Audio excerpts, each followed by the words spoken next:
ಬರ್ಬರ ಕೊಲೆ. ಫೈನಾನ್ಸ್ ನಡೆಸುತ್ತಿದ್ದ ಶರಣು ಜೀವರ್ಗಿಯ ಮೇಲೆ ಹತ್ಯೆ. ಬಿಗ್ ಬಿ ವ್ಯವಹಾರ ನಡೆಸುತ್ತಿದ್ದ ಶರಣು ಜೀವರ್ಗಿಯ ಈ ಹತ್ಯೆಯ ಸಂಪೂರ್ಣ ಮಾಹಿತಿಯನ್ನು ನಮ್ಮ ಕ್ರೈಮ್ ಕಥೆಯಲ್ಲಿ ನಿಮಗೆ ಕೊಡ್ತಾ ಹೋಗ್ತೀನಿ. ನೀವು ನೋಡ್ತಿದ್ದೀರಾ ಪಬ್ಲಿಕ್ ನ್ಯೂಸ್ 18. ನಾನು ಸಲ್ಮಾನ್ ಅದಾಫ್. ಆಗಸ್ಟ್ 8ರ ಸಂಜೆ ನಡೆದ ಒಂದು ಭೀಕರ ಘಟನೆ ಇಡೀ ನಗರವನ್ನೇ ಬೆಚ್ಚಿ ಬೀಳಿಸಿದೆ. 48 ವರ್ಷದ ಶರಣು ಮಲ್ಲೇಶಪ್ಪ ಜೀವರ್ಗಿ ಪಿಗ್ಮಿ ಹಣ ಸಂಗ್ರಹಿಸುವ ಕೆಲಸವು ಮಾಡುತ್ತಿದ್ದರು.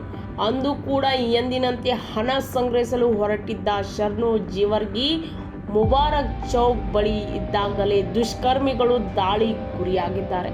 ಮೊದಲು ಮಾರಕ ಶಾಸ್ತ್ರದಿಂದ ದಾಳಿ, ನಂತರ ಕಲ್ಲಿನಿಂದಲೂ ಹಲ್ಲೆ. ದಾಳಿ ಎಷ್ಟು ಭೀಕರವಾಗಿದೆ ಅಂದರೆ ಶರಣು ಜೀವರ್ಗಿ ಸಾವನ್ನೇ ಅಪ್ಪಿದ. ಆದರೆ ಇಲ್ಲಿ ಶುರುವಾಗತ್ತೆ ಅಸಲಿ ಪ್ರಶ್ನೆ.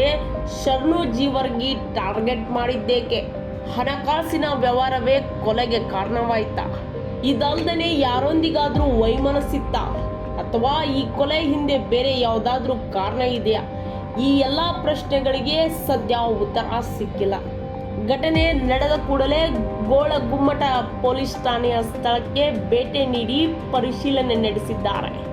ಠಾಣೆಯ ಪೊಲೀಸರು ಸ್ಥಳಕ್ಕೆ ಭೇಟಿ ನೀಡಿ ಪರಿಶೀಲನೆ ನಡೆಸಿದ್ದಾರೆ. ಪ್ರಕರಣ ದಾಖಲಿಸಿಕೊಂಡು ತನಿಖೆ ಮುಂದುವರಿಸುತ್ತಾರೆ.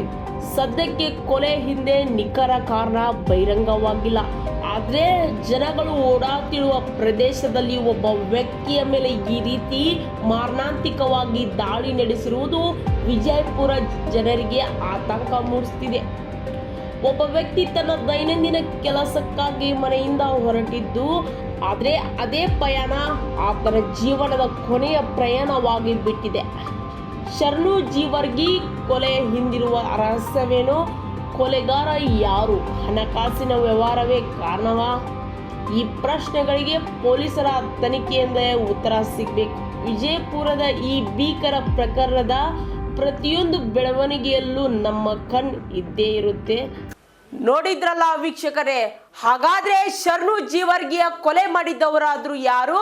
ಆ ಕೊಲೆಗೆ ಕಾರಣಗಳಾದ್ರೂ ಏನು? ಇದು ವೈಯಕ್ತಿಕ ದ್ವೇಷನ ಅಥವಾ ಪಿಗ್ಮಿ ಅಥವಾ ಹಣದ ದ್ವೇಷನ? ಇದರೆಲ್ಲ ಸಂಪೂರ್ಣ ಮಾಹಿತಿಯನ್ನು ತನಿಖೆಯ ಮುಖಾಂತರ ನಾವು ಕಾಯ್ದು ನೋಡಬೇಕಾಗಿದೆ. ಇಂಥ ಇಂಟ್ರೆಸ್ಟಿಂಗ್ ಕ್ರೈಮ್ ಕಥೆಗೆ ನಮ್ಮ ಜೊತೆ ಸದಾ ಇರಿ. ನೀವು ನೋಡ್ತಿದ್ದೀರಾ ಪಬ್ಲಿಕ್ ನ್ಯೂಸ್ 18. ನಮಸ್ಕಾರ.